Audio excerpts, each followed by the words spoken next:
जय जय शङ्कर हर हर शङ्कर जय जय शङ्कर हर हर शङ्कर जय जय शङ्कर हर हर शङ्कर जय जय शङ्कर.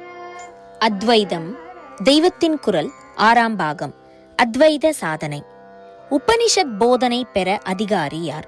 உபனிஷத் வித்யிலேயே சந்நியாசிக்குத்தான் அதிகாரம் உண்டு என்று கூட அபிப்பிராயம் உண்டு. அதாவது உபனிஷத்துக்களை சந்நியாசியாயுள்ள சிஷ்யர்களுக்குத்தான் சந்நியாசி குரு உபதேசிக்க வேண்டும் என்று அபிப்பிராயம். வேதாந்தபரமான மற்ற புஸ்தகங்களை மட்டும் பிரம்மச்சாரி, கிருஹஸ்தர் ஆகியோர் கற்றுக்கொள்ளலாம் என்று சொல்வது. ஒரு சாக்கையை பிரம்மச்சாரி பூர்ணமாக அத்தியனம் பண்ணும்போதே உபனிஷத்தும் கற்றுக்கொண்டுதான் விடுகிறான்.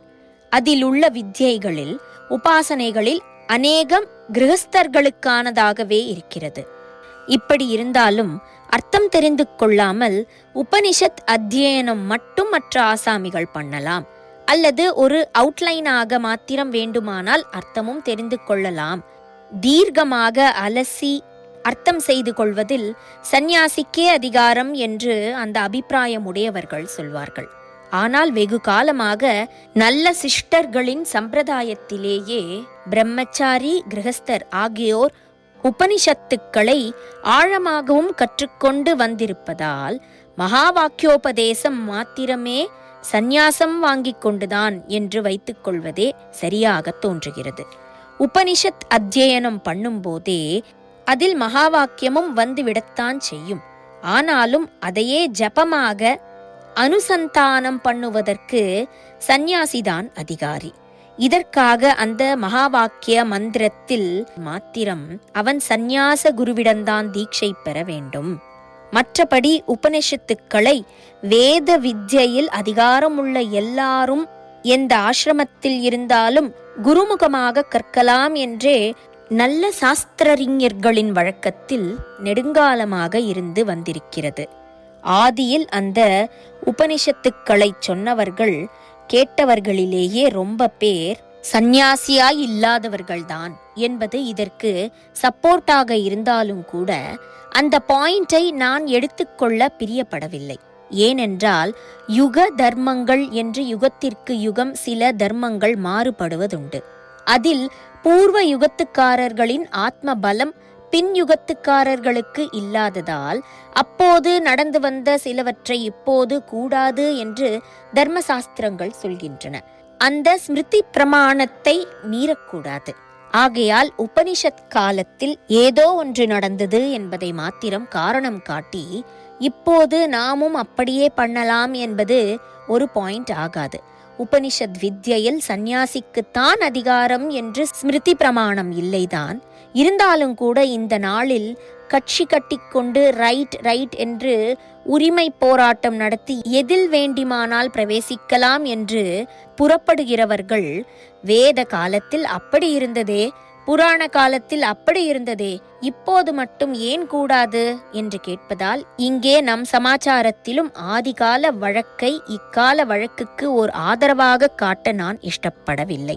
சிஷ்டாச்சாரத்தில் 4 ஆசிரமிகளுக்கும் உபனிஷத் வித்யாபியாசத்தில் அதிகாரம் கொடுத்திருப்பதே நமக்கு போதுமான பிரமாணம். உபனிஷத் பாராயணம் செய்யும் போது ஆரம்பத்திலும் முடிவிலும் சாந்தி பாடம் என்று சில மந்திரங்களும் ஸ்லோகங்களும் சொல்வது சம்பிரதாயம்.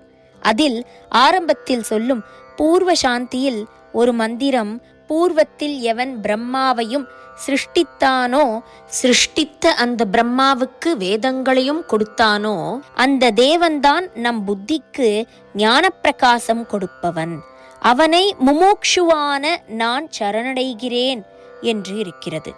மோக்ஷம் ஒன்றே லட்சியமாக கொண்ட அட்வான்ஸ்ட் சாதகனைத்தான் முமுக்ஷு என்பது.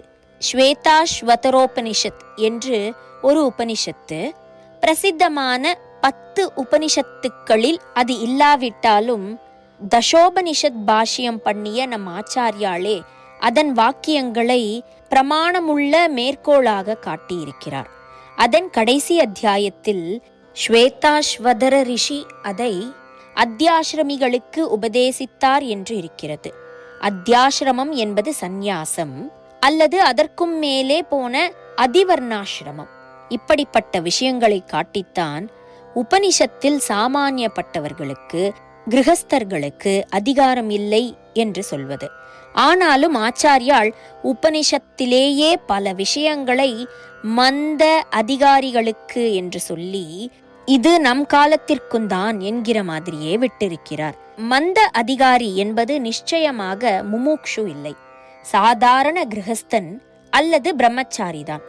மொத்தத்தில் ஓரளவு ஞானம் வந்த பின்தான் உபனிஷத் கற்றுக்கொள்ளலாம் என்பதை விட, உபனிஷத் கற்றுக்கொள்வதனாலேயேதான் எவருக்கும் ஓரளவாவது ஞானமோ ஞானத்தில் ஆசையோ வரும் என்று ரிலாக்ஸ் பண்ணியே சிஷ்ட சம்பிரதாயத்தில் வந்திருக்கிறது. ஜெய ஜெய சங்கர, ஹரஹர சங்கர, மகாபெரியவாச்சரணம். जय जय शङ्कर हर हर शङ्कर जय जय शङ्कर हर हर शङ्कर जय जय शङ्कर।